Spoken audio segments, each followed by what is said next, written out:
আমি রমাদানুল মুবারকে কষ্ট করে উঠলাম সিঁড়ি খাওয়ার জন্য। এখানে সিঁড়ি খেয়ে আমি আজানের, এখন বর্তমান সময়ে আজানের 5-10 মিনিট পরে কিন্তু জামাতটা শুরু হয়। তো আমাদেরকে 5-10 মিনিট সময়টাও আমাকে আল্লাহ রাব্বুল আলামিনের জন্য বরাদ্দ করতে পারি না? ফজর নামাজ পড়তে কয় মিনিট লাগে? সর্বোচ্চ গেলে 10 থেকে 15 মিনিট লাগে, এই বেশি তো আর লাগে না।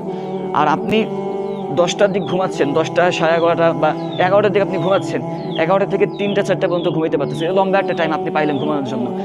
15টা মিনিটকে আপনি আল্লাহ রাব্বুল আলামিনের জন্য দিতে পারবেন না? এই ইমানটাও কি আল্লাহ রাব্বুল আলামিনের জন্য আপনার জায়গা হয় না? 15টা মিনিট, শুধু 15টা মিনিট আপনি আল্লাহ রাব্বুল আলামিনের জন্য ফজরের সময় বরাদ্দ করে দিচ্ছেন।